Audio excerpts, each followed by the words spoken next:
सफ़र हज का आगाज़ हो चुका है। इस मुक़द्दस सफ़र पर जाने वाले आज़मीन का पहला कारवां अब से थोड़ी देर बाद नई दिल्ली के इंदिरा गांधी इंटरनेशनल एयरपोर्ट से रवाना होगा। मरकज़ी वज़ारत की तरफ से वज़ीर बराए अक़लियती उमूर मुख्तार अब्बास नक़वी ख़ास तौर से मौजूद हैं। दिल्ली स्टेट हज कमेटी की जानिब से एक प्रोग्राम का एहतमाम किया गया जिसमें कि मुख्तार अब्बास नक़वी हरी झंडी दिखा करके पहले कारवां को रवाना करेंगे। फिर ये सिलसिला 29 जुलाई तक चलता रहेगा। मुल्क के अलग अलग शहरों से आज़मीन हज का काफ़िला रवाना होगा और अब तो अलग अलग शहरों में भी जो एयरपोर्ट है वहां से अब सीधे जद्दा के लिए फ्लाइट्स हैं और अब लखनऊ से हैदराबाद से भी सीधे उड़ान भरी जा सकती है और बड़ी तादाद में आज़मीन हज इस बार भी जा रहे हैं क्योंकि कोटा बढ़ा है और मौजूदा हुकूमत ने इस सिलसिले में इस सिमत में लगातार कोशिश की जिसके चलते इंडोनेशिया के बाद हिंदुस्तान दूसरा मुल्क है जिससे सबसे ज़्यादा आज़मीन हज सफ़र हज पर जाते हैं और इसमें भी ख़वातीन की तादाद अच्छी खासी है। 48% ख़वातीन इस बार सफ़र हज पर जा रही हैं और मेरे साथ बहुत अच्छे मेहमान हैं जिनसे मैं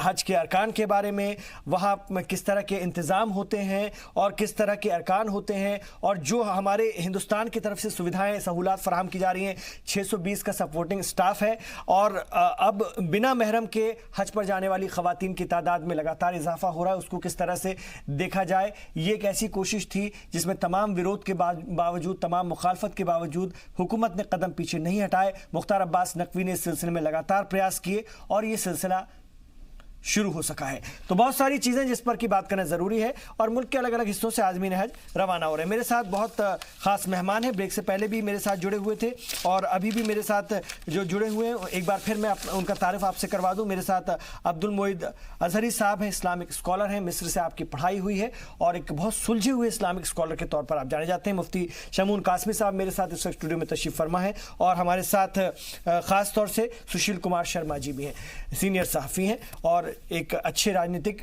विश्लेषक भी हैं। चलिए बात करते हैं। मैं अब्दुल मोइद साहब के पास सबसे पहले आना चाहूँगा। हिंदुस्तान दुनिया का दूसरा ऐसा मुल्क है जहाँ से सबसे ज़्यादा आज़मीन हज इस पाक सफ़र पर जाते हैं और लगातार सहूलत में इजाफा होता जा रहा है। अगर हम देखें वहाँ के अरकान के हिसाब से, हमारी सुविधाओं के हिसाब से, तो आप इस पूरे सफ़र को किस तरह से देखते हैं मौजूदा दौर में? और आप तो दुनिया घूमे हुए हैं, आपने हर तरह का हर मुल्क का सिस्टम भी करीब करीब देखा है। देखिए, सबसे पहले तो जो भी आज़मीन हज इस बार हज के लिए जा रहे हैं उन सब लोगों को मुबारकबाद पेश करते हैं। हज के बारे में देखें कि मैं हज क्या पूरा अगर इस्लाम का सिस्टम आप देखें, वो इबादत का हो, मामलात का हो, इन तमाम चीज़ों का, उसमें मैंने जो अब तक पाया है वो ये है कि कोई भी ऐसा अमल जी, कोई भी ऐसी इबादत, कोई भी ऐसी फ़िक्र नहीं है जिसमें जो है क्या कहते हैं कि मल्टीपर्पज़ चीज़ें ना रही हों। फॉर एग्ज़ाम्पल, चाहे वो नमाज हो, ज़कात हो, रोज़ा हो, हज हो, उसका साइकोलॉजिकल इफ़ेक्ट क्या होता है, उसका सोशल इम्पैक्ट क्या होता है, ठीक है, उसका जो है वो साइंस उसके बारे में क्या कहती है, तमाम की तमाम चीज़ें उसमें पाई जाती हैं। हज में हम देखते हैं कि एक बंदा अपनी गाढ़ी कमाई से लाखों रुपए खर्च करके, लाख, 1.5 लाख, 2 लाख के आसपास खर्च करके एक महीने का, 1.5 महीने का जो अरसा होता है वो अपने घर परिवार, बीवी, बच्चे, माँ बाप, इन लोगों से दूर जा करके एक जगह पर इकट्ठा होता है। हज के जो मनासिक हैं आप उसमें आप देखें तो उसका जो पहला है कि जैसे ही वो जद्दा से जैसे पहुंचता है तो वहाँ पर एक होता है कि एहराम बांधता है, यानी कि वो लिबास जो करोड़ों के भी हो सकते हैं, वो जो लाखों के हो सकते हैं, वो जो 250 रुपये से लेकर के 2.5 लाख तक के हो सकते हैं, वो सारे के सारे लिबास आपको उतार करके अब जब उस हज के दायरे में, उसके अहाते में आप पहुंचते हैं तो एक ही लिबास होता है। वो 2 कपड़े आप अपने बदन पे डालते हैं और अपने आप को सरेंडर करते हैं कि यहाँ पर ना हमारी अमीरी है, यहाँ पर ना हमारी इमारत है, यहाँ हमारी सल्तनत नहीं, हुकूमत नहीं, वो धक्के जो आम आदमी खा रहा है वो हम भी खाएंगे। बेशक यहीं से सरेंडर शुरू हो जाता है, यहीं से इक्वालिटी शुरू हो जाती है और यहीं से जहन में खुदा की मखलूक के साथ बेहतर रवैया अपनाने का एक सिलसिला यहीं से शुरू हो जाता है जैसे ही वो एहराम बांधता है। बेशक, ठीक है। अब यहाँ से आप देखिए जितने भी मनासिके हज हैं, अब उसके बाद आप जाइए, तवाफ होता है, खाने काबा का तवाफ होता है, हजरे अस्वद चूमा जाता है। एक बहुत इंपॉर्टेंट चीज़ है कि हज में देखा जाता है तो सारे खाने काबा, उसका तवाफ हो गया, एक इमारत है, पत्थर से तामीर की हुई इमारत, उसके बाद हजरे अस्वद एक पत्थर, ये क्या कहते हैं जो क्या कहते हैं दौड़ लगाई जाती है, सही की जाती है, ठीक है, वो उसके बाद कंकर, शैतान को कंकर माना, ये तमाम वो चीजें हैं जो एक तारीख है जी। जब आप इसको आप कुरान से रिलेट करके देखें तो कुरान में अल्लाह तबारक व ताला ने जब कुरान के बारे में कहा तो उसमें क्या है, कुछ उसूल हैं और कुछ रिवायतें हैं, कुछ कहानियां हैं। वो कहानियां क्या है कि जब आप उनको पढ़ोगे तो आपको जो है एक सबक मिलेगा, आपको एक सीख मिलेगी। और इसी वजह से सबसे ज्यादा अगर कुरान पाक में किसी चीज पर जोर दिया जाए सबसे ज्यादा तो ये है गौर करो, गौर व फिक्र करो। अब आप देखो कि अरफा एक जो मैदान अरफा है, एक मनासिक हज में से एक जरूरी काम होता है कि उस जवाल से लेकर के, आप से लीजिए कि जवाल से लेकर के गुरूब आफ्ताब के पहले तक आपको सिर्फ उस जगह पर होना है कि आपको उस मैदान में बस पहुंच जाना है। मैदान में पहुंचने के बाद आपको कोई नमाज नहीं पढ़नी है, कोई रोजा नहीं है, कोई मतलब किसी तरह का और कोई इबादत नहीं, बस वहां पहुंचना ही इबादत है, ठीक है। अब ऐसा क्या हो सकता है कि एक जगह पर पहुंचना ही सिर्फ इबादत हो? अब उसको रिलेट करते हैं आप अहादीस करीमा में देखेंगे, चाहे तबरानी हो, चाहे वो जामिउल बयान हो, फतहुल बारी हो, कई एक मुहद्दिसीन ने कहा क्यों, क्योंकि हजरत आदम और हव्वा की मुलाकात की जगह और मुलाकात पे पहचान की जगह है अरफा, और वो इतना खुदा को पसंद आया कि अब जो है वहां पर आप पहुंचिए। इसका एक पहलू है जी। मैं आ रहा हूं इसके और भी पहलुओं को समझने के लिए एक और चीज इस पे आप देखें ना कि आप इसके अलावा जो है एक जगह आता है मकाम इब्राहिम, ठीक है। मकाम इब्राहिम एक वो पत्थर है जिस पर खड़े होकर हजरत इब्राहिम अलैहिस्सलाम ने काबे की बुनियाद डाली थी। वो काबा जिसके बारे में अल्लाह तबारक व तआला ने फरमाया कि अव्वलु बैतिन, ये पहला वो घर है जो लोगों के लिए बनाया गया है और वो लोगों की हिदायत के लिए है, लोगों की यानी पूरे आलमीन की हिदायत जो है तुम्हें उससे मिलती है। और उसके आगे कहा उनमें क्या क्या है, आयातिन बय्यनात का जिक्र, उनमें बहुत वाज़ेह निशानियां हैं, वो निशानियां जिससे हिदायत मिलती। इसमें खास लफ्ज है हिदायत। खाने काबा की तामीर और उसमें निशानियां हैं, वो निशानियां जिससे लोगों को हिदायत मिलती है, और उनमें से एक है मकाम इब्राहिम। मकाम इब्राहिम वो पत्थर जिस पर खड़े होकर हजरत इब्राहिम अलैहिस्सलाम ने काबे की तामीर की। अब उस पत्थर के सामने तुम्हें 2 रकात नमाज पढ़नी है, ठीक है। उस 2 रकात नमाज के बाद ही तुम्हारा हज जो है वो मुकम्मल होता है। तो ये आपको दिखाता है कि आप किस तरीके से अपने आप को सरेंडर करते हैं, किस तरीके से उन रिवायतों से जुड़ते हैं, उस तारीख से जुड़ते हैं, उस यादगार से जुड़ते हैं जो यादगार खुदा और खुदा के महबूबीन को पसंद है। इस्लाम की शुरुआत पत्थर निकालने से हुई। एक समय था कि 360 बुतों को यानी कि पत्थरों की इबादत से मुसलमानों को दूर करने का था, और दूसरे बात कुछ ऐसे भी पत्थर हुए जिनमें अल्लाह तबारक व तआला ने अपनी वो निशानियां रखी जिससे आप हिदायत पाते हो। तो ये सोचने का है, वही चीजें होती है कि आप जब जाते हो तो वहां से आप लेके क्या आओगे। मैं आ रहा हूं इसके लिए भी आपके पास। मैं जरा शुएब के पास जाना चाहूंगा। शुएब रजा हमारे साथ जुड़ गए, हमारे रिपोर्टर हैं। मुख्तार अब्बास नकवी आज मौजूद थे, मरकजी वजीर, और उन्होंने बाकायदा हरी झंडी दिखाई है आज़मीन हज के पहले काफिले को। क्या कुछ कहा वजीर अक़लियती उमूर मुख्तार अब्बास नकवी ने, और हुकूमत क्या कुछ खास, क्या कुछ अहम करने जा रही है आज़मीन के लिए? लगातार फायदा हो रहा है, लगातार सहूलत बढ़ रही है, और क्या कुछ खास? बिल्कुल इमरान, देखिए ये एक चैलेंजेस होता है किसी भी हुकूमत के लिए, क्योंकि आज़मीन जब मुक़द्दस सफ़र के लिए जाते हैं तो चाहे वो दिल्ली में दिल्ली स्टेट हज कमेटी के ज़रिए किए जाने वाले इंतज़ामात हो जो हज कमेटी के दफ्तर के पास ही किए जाते हैं तुर्कमान गेट पर, और दिल्ली एयरपोर्ट पर भी हमेशा से जो इंतज़ामात है वो किए जाते रहे हैं। जो अलग बात है इस बार वो यही है कि अब तक हम देखते थे कि एक अलग से टर्मिनल जो बनाया जाता था हज टर्मिनल, वो टर्मिनल 2 जो था उस पर इंतज़ाम किए जाते थे, लेकिन ये भी शिकायतें कई तरह की रही कि जो सहूलियात एक इंटरनेशनल जो भी पैसेंजर होता है उसको मिलती है वो आज़मीन को नहीं दी जाती, जबकि पैसे ज़्यादा वसूले जाते हैं। ये तमाम तरह की शिकायतें थी, जिसके बाद इस बार यही फैसला किया गया कि टर्मिनल 3 से जहाँ से इंटरनेशनल फ़्लाइट उड़ान भरती है वहीं से आज़मीन भी जाएंगे और तमाम जो सहूलियात हैं उनको वहाँ पर फराहम कराई जाएगी। तो वहीं पर तमाम जो आज़मीन हैं वो वहीं से जा रहे हैं, और अभी कुछ देर पहले जब प्रोग्राम हो रहा था तो तो ना सिर्फ मरकजी जो वजीर है मुख्तार अब्बास नकवी वहाँ थे, बल्कि दिल्ली हुकूमत के भी 2 वजीर थे, इमरान हुसैन और कैलाश गहलोत जो स्टेट हज कमेटी के चेयरमैन बने हैं कल, वो भी वहाँ मौजूद थे। तो ये ऐसा सफ़र है, मुक़द्दस सफ़र, जहाँ आप तमाम सियासी जो भी इख्तलाफात हैं उनको भुलाकर आपको एक खिदमत के तौर पर इस काम को करना पड़ता है। और जो नज़र आ रहा है वो यही है कि मोदी हुकूमत ये कोशिश ज़रूर इस बार कर रही है, क्योंकि मुसलमानों के का ये जुड़ा हुआ सीधे उनकी अक़ीदत से जुड़ा हुआ मसला है और ये फरीज़ा है अहम। तो कहीं ना कहीं ये चैलेंज है कि किसी भी तरह की एक भी आज़मीन को दिक्कत ना आए, उसके लिए जिस तरह से भी इंतज़ाम किया जा सकता है किए जाए। तो 500 जो फ़्लाइट्स है मुल्क भर से जाएगी और तकरीबन 1,40,000 जो आज़मीन है वो हज कमेटी ऑफ इंडिया के ज़रिए जाएंगे। इसके अलावा 60,000 जो आज़मीन है वो प्राइवेट टूर ऑपरेटर्स के ज़रिए इस बार हज के मुक़द्दस सफ़र पर जा रहे हैं।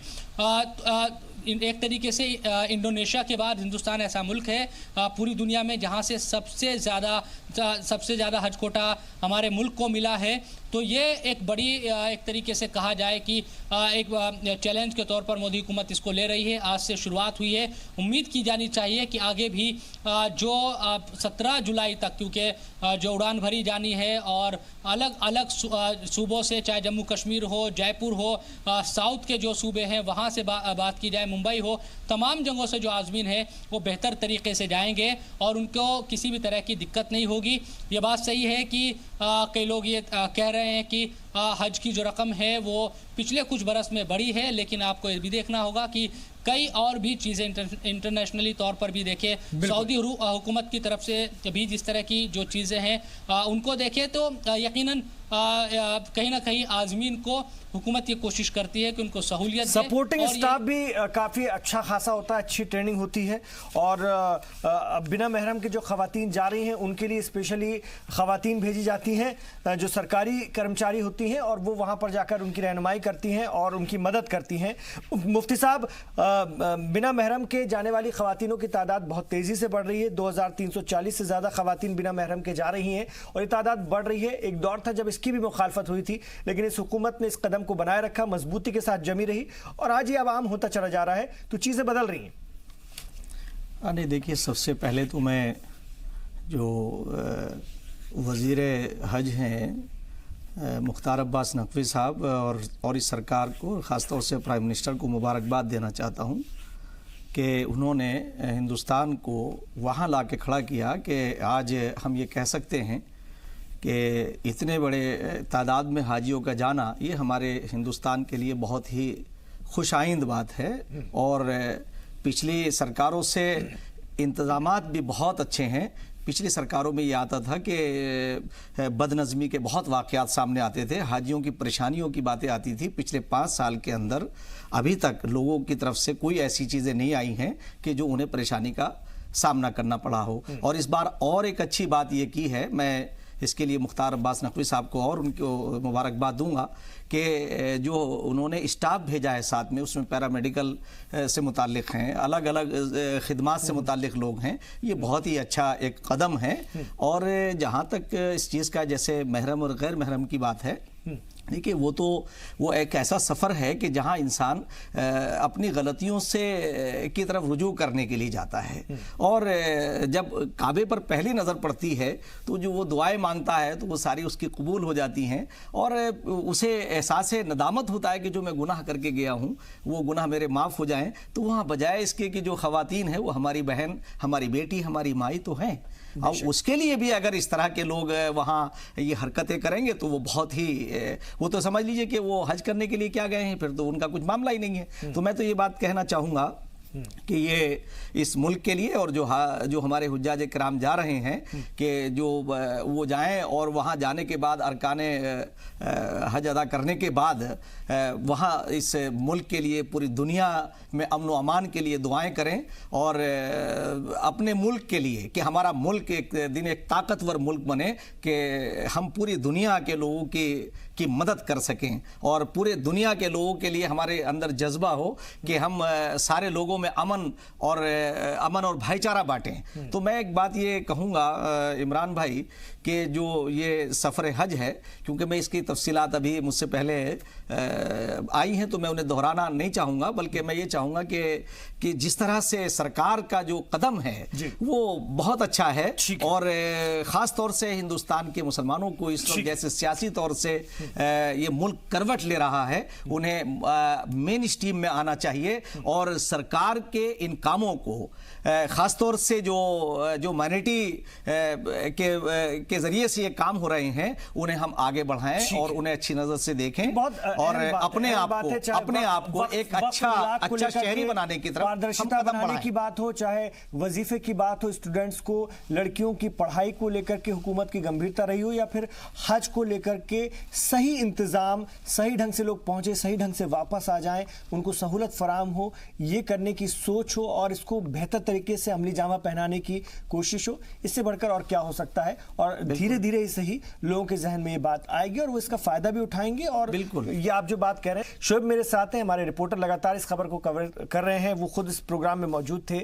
مختار عباس نقوی نے اگر ہم آج کی بات کریں، کیا کہا ہے؟ لگاتار ہماری ان سے بات ہوتی رہی ہے، آپ کے ذریعے بھی بات ہوتی رہی. شعیب، حکومت چاہتی ہے کہ چیزوں میں ٹرانسپیرنسی آئے، لوگ آسان زندگی گزار سکیں، آسانی سے اپنے جو دھارمک طور طریقے ہیں، روایتیں، ان کو بھی پورا کر سکیں، اس میں سے حج بھی ایک ہے. تو حکومت کی سوچ کا آپ کو زمین پر اثر کتنا دکھ رہا ہے؟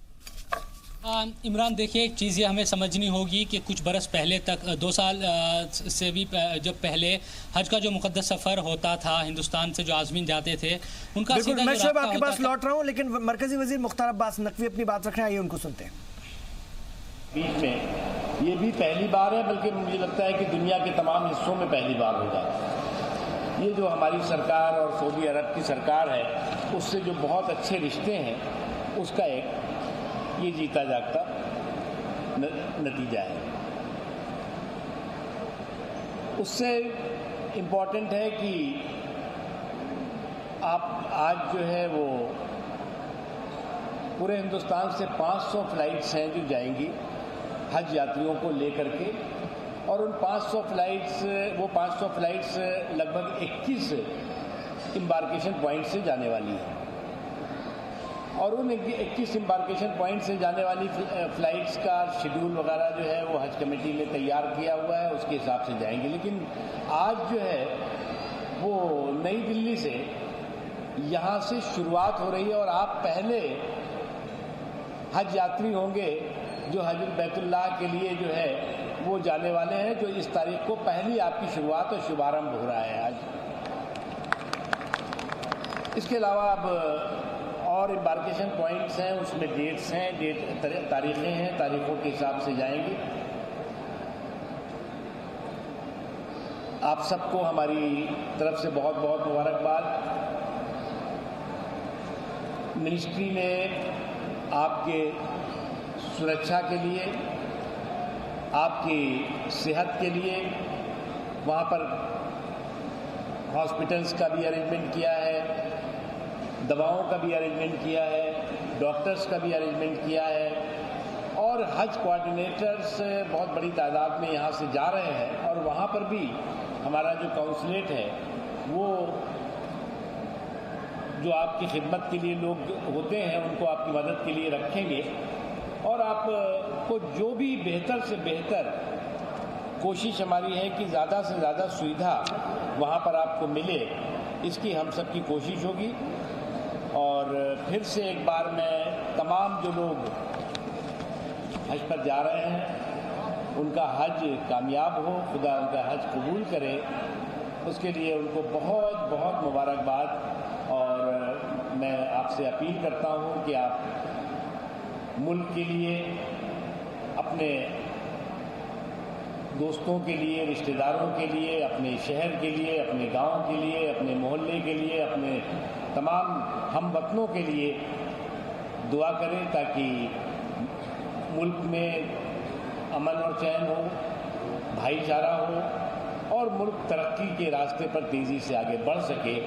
یہی آپ سے ہماری اپیل ہے، اور آپ سب کو ایک بار پھر سے حج بہت بہت مبارک. सुशील कुमार जी, सबका साथ, सबका विकास, सबका विश्वास जो बात कही जाती है, जो इस दौर में एक बार फिर जुड़ा है, सबका विश्वास, उसको आप अगर हम देखें जमीन पर कितना साबित होता देख पाते हैं?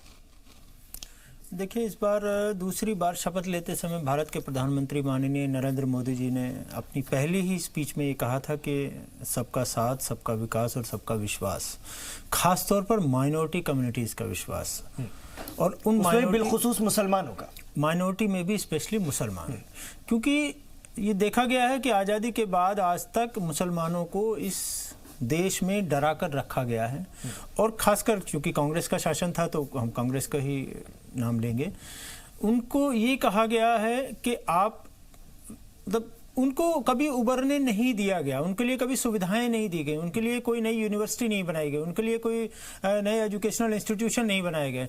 जो भी बनाया गया वो एक खास बिरादरी के लोगों ने अपने फ़ायदे के लिए उनको इस्तेमाल किया गया। ये पहली बार है कि मोदी सरकार ने क्लियर कट अपने एजेंडे में कहा है कि हमें सबका विश्वास हासिल करना है, और वो विश्वास खाली बातों के लेवल पर नहीं है, हमें ग्राउंड लेवल पर काम करना है। तो यहाँ मैं आपको कुछ डाटा देना चाहता हूँ। हम हज की ही बात करें तो हज 2014 में मोदी सरकार आने से पहले भारत का कोटा था 1,36,000, और आज 2019 में भारत का कोटा हो गया है हज पर जाने वाले लोगों का 2 लाख। तो आप देख सकते हैं कि 64,000 की हमने इसमें इजाफा हुआ है मोदी सरकार के प्रयासों से। कुछ लोग तो इस पर ये भी कहते हैं कि तो सऊदी सरकार की हिकमत अमली है, इसमें इस सरकार का क्या रोल है? देखिए, अगर सऊदी सरकार की भी हिकमत अमली है तो भारत सरकार के प्रयासों का ही असर है, और भारत के मुसलमानों को ही इसका फायदा होना है।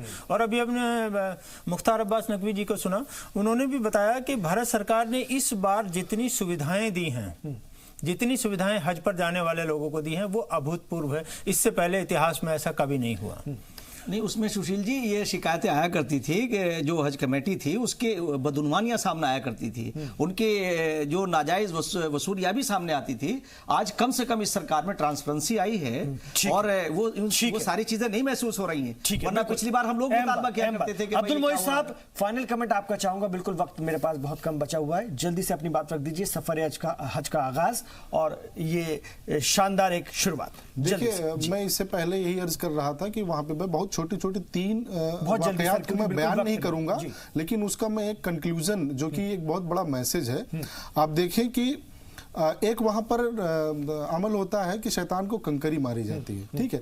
ये वाकया था हजरत इब्राहिम और इस्माइल अलैहिस्सलाम का, लेकिन आज भी कंकरी मारी जाती है, ठीक है। तो मसला वही होता है, एक उसका मतलब मकसद ये भी है कि आज भी तुम अपनी बुराइयों पर कंकरियां फेंकते रहो, अपनी बुराइयों से लड़ते रहो, और बुराइयों से लड़ने के लिए तुम्हें किसी खास पार्टिकुलर जगह, किसी पार्टिकुलर क्या कहते हैं एरिया, किसी पार्टिकुलर क्या कहते हैं सिस्टम की जरूरत नहीं है। ये तुम्हारी अपनी लड़ाई है जो तुम्हें अंदर से बाहर तक लड़नी पड़ती है। आप देखें, ये सफा मरवा की सही होती है। एक माँ अपने बेटे के लिए उस पहाड़ी पर दौड़ती है कि जहां तक नजर जाती है वहां तक कुछ है ही नहीं, फिर भी वो प्रयास में दौड़ती है कि पता नहीं इस बार पानी निकल आए, इस बार पानी निकल आए। उस प्रयास के बारे में अल्लाह तबारक व तआला ने कहा कि नहीं, अब तो एक बच्चे के पैर के नीचे से, जो नबी थे, एक बच्चे के पैर के नीचे से पानी निकाले, यानी कि निरंतर प्रयास जो है वो कभी निष्फल नहीं होता है, उसका सफल निकलता है। बड़े और उससे जो है आप उस पर गौर करने की बात है, गौर करने की बात है। इन संदेशों को लोग अगर समझ लें और अपनी जिंदगी में उतार लें तो जिंदगी ज्यादा आसान हो जाए। इसका जो हज का जो बड़ा मकसद होता है, हज से वापसी पर होता है। बेशक कि लाखों रुपए खर्च करने के बाद, इन तमाम चीजों को देखने के बाद आप वापस आकर के अपनी जिंदगी में क्या तब्दीली क्या करते हैं, बहुत बड़ी बात है, बहुत बड़ी बात, यही कंक्लूजन है। बिल्कुल, हम तमाम लोगों की मुबारकबाद है। इंशाअल्लाह ताला ये सफर बहुत आसान हो, बहुत अच्छा हो, और पूरे मुल्क के लिए आप तमाम आज़मीन हज दुआ कीजिएगा जो कि अभी आगे निकलने वाले हैं। जी सलाम, आप तमाम लोगों को मुबारकबाद पेश करता है। बहुत बहुत शुक्रिया आप तमाम लोगों का इस चर्चा में जुड़ने के लिए।